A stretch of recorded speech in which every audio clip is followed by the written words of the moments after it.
Movie start होती है और एक होटल रूम में हम एक ओल्ड आदमी और एक यंग लड़की को इंटीमेट होते हुए देखते हैं। हमें पता चलता है कि वो आदमी एस्ट्रोफिजिक्स का प्रोफेसर है और उसका नाम है एड। वो लड़की उसकी पीएचडी की स्टूडेंट थी जिसका नाम था एमी। एमी और एड ये दोनों टीचर स्टूडेंट थे। उनके एज में बहुत ज्यादा गैप था पर फिर भी एक दूसरे से वो बहुत प्यार करते थे। एड फिर अपने काम से चला जाता है। एमी को उसके नेक्स्ट एस्ट्रोफिजिक्स के कॉन्फ्रेंस में मिलने की उससे बात करता है। अब हमें एमी के बारे में इसके बाद नेक्स्ट सीन में हमें एमी के बारे में बताया जाता है। हमें पता चलता है कि एमी एक्स्ट्रा अर्न करने के लिए मूवीज और टीवी शो में स्टंट वुमन का काम करती है जो काफी रिस्की था। एमी को पसंद था और इसे वो छोड़ने नहीं वाली थी। अब हमें 6 ईयर पहले का सीन दिखाया जाता है जिसमें हम एड को एमी से वीडियो कॉल पर बात करते हुए देख सकते हैं। एमी को एस्ट्रोफिजिक्स पढ़ा रहा था लेकिन एमी को एड का बोलने का तरीका, बात करने का स्टाइल बहुत अच्छा लगता है और धीरे धीरे उससे प्यार में पड़ जाती है। स्लोली एड भी उससे प्यार करने लग गया था। आगे जाकर फाइनली धीरे धीरे वो रिलेशनशिप में आ जाते हैं। एड ऑलरेडी मैरिड था, उसका एक बेटा और उसकी बेटी भी थी, लेकिन फिर भी वो एमी को प्यार करता है। अब ऐसे ही दोनों की रिलेशनशिप काफी समय तक चलती है, इसमें कोई भी प्रॉब्लम नहीं आती।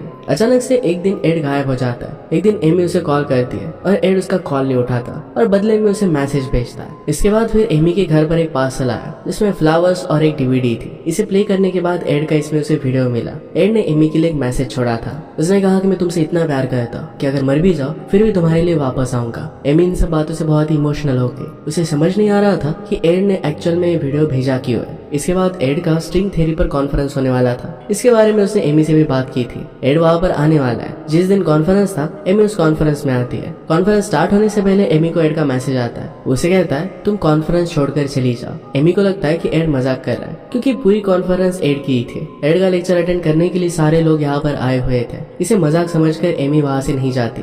कॉन्फ्रेंस फिर स्टार्ट होता है और एक आदमी आकर बताता है कि प्रोफेसर एड की डेथ 1 हफ्ते पहले ही हो चुकी है और इसी वजह से हमारे बीच वो नहीं है। हमें उनके लिए प्रेयर करना चाहिए। ये सुनकर एमी के पैरों के नीचे से जमीन खिसक जाती है। वो हैरानी में कॉन्फ्रेंस से बाहर आई और एड को कॉल लगाती है। उसे फिर एक मैसेज आता है जिसे एड ने सेंड किया था। एड कहता है कि मैंने तुम्हें कहा था कॉन्फ्रेंस को अटेंड मत करना। इसके बाद एमी बहुत टेंशन में आ जाती है। एड के बारे में वो गूगल करने लग जाती है। उसे अलग अलग आर्टिकल सर्च करने के बाद पता चलता है कि एड की 1 हफ्ते पहले ही डेथ हो चुकी है। इस बात से वो बहुत ज्यादा सरप्राइज हो गई थी कि अगर एड की डेथ हो चुकी है तो उसे मैसेजेस कौन भेज रहा है। इसका आंसर उसे बहुत जल्दी मिलने वाला था। अब एमी को एड का मैसेज आता है जिसमें उसे उसके घर पर जाने के लिए कहता है। ये आउट ऑफ टाउन था। एमी फिर वहाँ के लिए निकल जाती है। एमी एड के घर पर पहुंची और वहाँ पर उसके डॉटर से बात करने की कोशिश करती है। इसके लिए आसान नहीं था, इसलिए वो बात नहीं कर पा रही थी, लेकिन एड की डॉटर उसे पहचान लेती है। वो कहती है कि तुम तो वही लड़की हो जिसका डैड के साथ अफेयर चल रहा था। इस बात से एमी को बहुत ही अनकंफर्टेबल लगता है। एमी फिर एड के बारे में काफी कुछ पता चलती है। उसके लॉयर के पास जाती है। लॉयर उसे एक इन्वेलप देता है। लॉयर कहता है कि एड ने मरने से पहले बनाया था और कहा था कि ये तुम्हें देना है। अब एमी उसे घर लेकर वापस जाती है। उस एनवेलप में उसे और कुछ डीवीडी मिली। इसे एड ने मरने से पहले रिकॉर्ड किया था। वीडियो में फिर एड एक्सप्लेन करता है कि उसने एमी को इस सब के बारे में क्यों नहीं बताया। एड एक बीमारी से काफी समय से सफर कर रहा था। उसकी डेथ होने वाली थी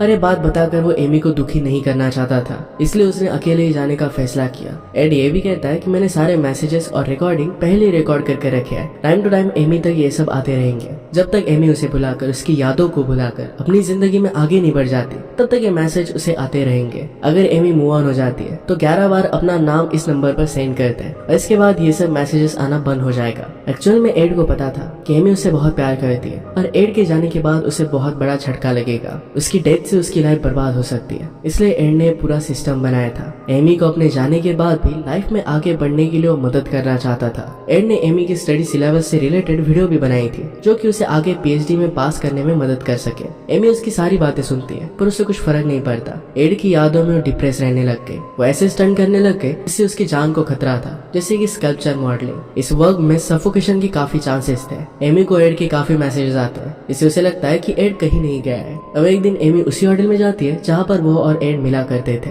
वहाँ की वेट्रेस एमी को एक लेटर देती है। इसमें एड का मैसेज था। उसे एक पार्सल में मिला जिसमें एड का टी शर्ट था। टी शर्ट को पहनकर एमी उसी रूम में एड को याद कर सो जाती है। धीरे धीरे एमी अपना लाइफ में अच्छा करने लग गई थी। एक दिन उसे फिर से एक मैसेज मिला जिसमें एड एमी को एक जगह जाने के लिए कहता है। वहाँ एक एनवेलप में एड का मैसेज था। इसमें वो एमी को एक पूरा घर गिफ्ट कर देता है। उसे उसी घर पर जाने के लिए कहता है। अब एमी वहाँ पर गई। एक आदमी एमी को उस घर के पास के नदी पर लेकर जाता है। एमी को कहता है कि एड उसकी बातें किया करता था। एड से मिलने के लिए काफी लोग आते थे, लेकिन वो ज्यादा अकेला रहना पसंद करता था। फाइनली एमी उस घर पर पहुंच जाती है जिसे एड ने अब उसे दे दिया था। आज एड का बर्थडे था और वहाँ पर पहुंचकर एमी को एक लैपटॉप मिलता है जिसमें वो वही रखी हुई डीवीडी डालती है। इसमें एड का और एक मैसेज था। एड वीडियो की स्टार्टिंग में एमी को कहता है कि तुम्हें याद होगा कि आज मेरा बर्थडे है, ये लैपटॉप मैं तुम्हें गिफ्ट करता हूँ। एड उसे एक कैफे में जाने के लिए कहता है जहाँ वो उसका बर्थडे सेलिब्रेट कर सकती है। एड एंड में उसे ये भी कहता है कि मैं चाहता हूँ कि तुम लाइफ में आगे बढ़ सको। जब तुम्हें लगे कि तुम आगे बढ़ चुकी हो तब अपने नाम से 11 बार इसी नंबर पर मैसेज कर देना। एमी उस कैफे में जाती है जहाँ पर एड ने उसे जाने के लिए कहा था। कैफे का ओनर एमी को बहुत अच्छे से ट्रीट करता है जैसे उसे जानता हो। उसे ऑलरेडी पता था कि एमी वहाँ पर आने वाली है। वहाँ पर एमी एड के बारे में कैफे ओनर से बहुत सारी बातें सुनती है। इसमें उसे पता चलता है कि एड ने अपनी आखिरी टाइम में यही बैठकर बहुत सारे लेटर्स लिखे थे, काफी सारी वीडियोस रिकॉर्ड की थी।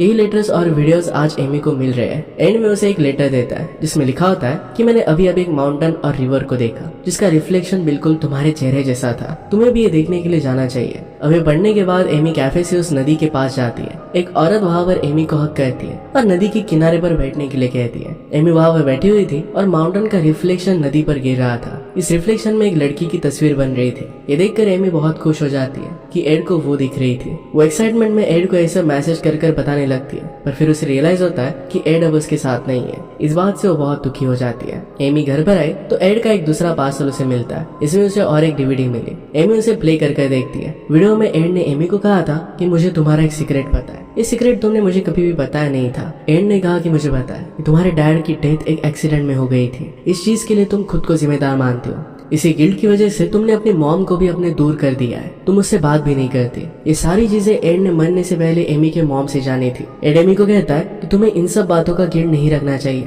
अपने मॉम से जाकर बात करनी चाहिए। ये मैसेज सुनकर एमी को बहुत गुस्सा आ जाता है क्योंकि अपने मॉम के साथ उसका झगड़ा हुआ था। इसी गुस्से में डीवीडी को लैपटॉप से निकाल कर बॉन फायर में डाल देती है। एमी ऐसा कर ऊपर के रूम में चली गई, लेकिन तब उसे रियलाइज होता है कि उसने गलत किया। उसे एड की बहुत याद आती है और वो डीवीडी जलते हुए आग से निकाल देती है, लेकिन फिर भी वो खराब हो चुकी थी। इससे और एक बड़ी गलती एमी ने कर दी थी। उसने गुस्से में 11 बार अपना नाम टाइप कर एड को मैसेज सेंड कर दिया था। अब उसे एड का कोई भी मैसेज नहीं आएगा। इस बात से वो बहुत दुखी हो जाती है। अब अगले दिन तक एमी को एड का कोई मैसेज नहीं आता। अब नेक्स्ट डे भी एड का उसे कोई भी मैसेज नहीं आता। इस बात से वो समझ जाती है कि उसने बहुत बड़ी गलती कर दी। वो उस जले हुए डैमेज डीवीडी को रिपेयर करवाती है, पर फिर भी वो पूरी तरीके से ठीक नहीं होती। अब एमी एक कन्फेशन रिकॉर्ड करती है जिसमें हमें पता चलता है कि एमी और उसके डैड एक दिन कहीं जा रहे थे। तब एमी ड्राइव कर रही थी। जब एक्सीडेंट हुआ तो एमी कार से बाहर आ गए और उसके डैड कार में रह गए। एक्सीडेंट में फिर उनकी डेथ हो गई थी। इसी चीज की वजह से वो खुद को गिल्टी मानती है। अब एमी एड को एड के नाम से 11 बार मैसेज भेजती है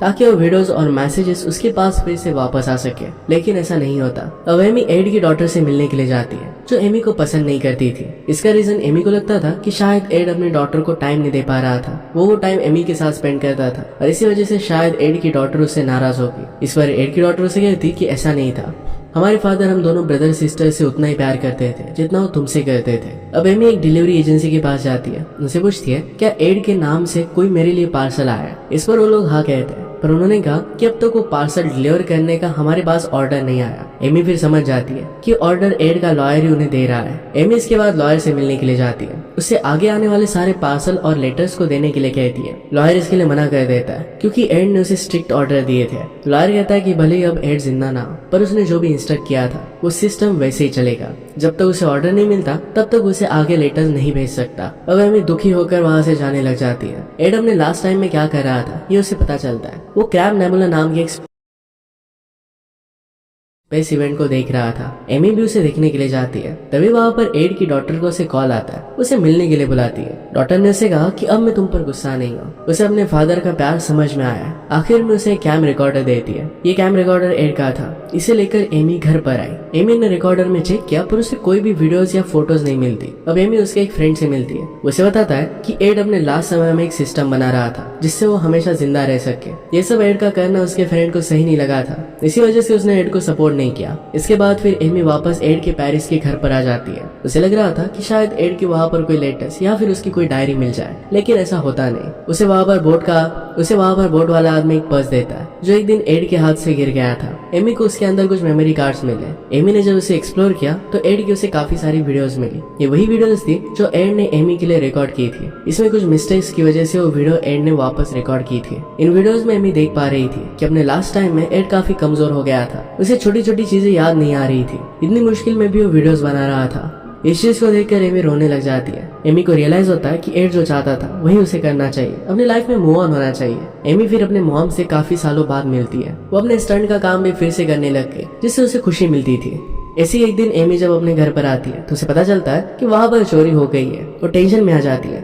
तब उसे एड की लिखी हुई एक डायरी मिलती है। इसमें एक ब्लैंक पेज पर पेंसिल से लिखने का प्रेशर था। इसे एमी ने पेंसिल से रब कर पढ़ा। उसे पता चलता है मैसेज और लेटर वापस आने के लिए उसे 10 बार एड का नाम टाइप कर सेंड करना है। और कुछ समय बाद एड के मैसेजेस उसे आने लग गए। एमी इस बात से बहुत खुश हो जाती है। एड के हर एक मैसेज का वीडियो रिप्लाई कर भेज देती है कि एड की बातों से उसने क्या सीखा। और एमी की मॉम उसे एक लेटर देती है जो एड का ही था। उसमें एमी को उसने एक लाइब्रेरी में जाने के लिए कहा था। वहाँ पर पहुंचकर एड का एक वीडियो आता है जिसमें वो कहता है कि उसने कल एक सपना देखा था। इसमें कई दूसरे यंग लड़के एमी के पीछे जा रहे थे। एमी उन्हें रिस्पॉन्ड नहीं देती। एड को इस बात से रियलाइज हुआ था कि एमी को मूव ऑन करने के लिए किसी और के साथ रहना चाहिए। उसे भी अपने लिए पार्टनर ढूंढना चाहिए। इसके रिप्लाई में एमी कहती है कि तुम एक इडियट हो। अपने लास्ट समय में तुम्हें वीडियो नहीं अपनी फैमिली के साथ टाइम स्पेंड करना चाहिए था। इसके बाद उसे एड का और एक लेटर आता है। इस लेटर में एड उसे अपनी स्टडी पर ध्यान देने के लिए कहता है। एमी बिल्कुल ऐसा ही करती है। एमी एड ने बनाए हुए स्टडी की वीडियोस को देखती है और इससे अपना पूरा स्टडी का सिलेबस पूरा हो जाता है। एमी अच्छे ग्रेड से पीएचडी पास कर लेती है। एमी अपने अचीवमेंट से बहुत खुश थी और उसे मिलने के लिए एड की डॉटर और उसका ब्रदर भी आता है। इससे एमी और भी ज्यादा खुश हो जाती है। एमी को एड का मैसेज आता है जिसमें उसने एमी को पीएचडी पास करने की खुशी में गिफ्ट देने का वादा किया था। जब एमी एड के लॉयर से मिलने के लिए जाती है तब उसे पता चलता है कि एड ने एमी के नाम पर उसकी इटली का घर कर दिया था। इसके साथ उसके लॉयर ने उसे एक वीडियो टेप भी दी। उस वीडियो में एड ने अपना चेहरा नहीं दिखाया था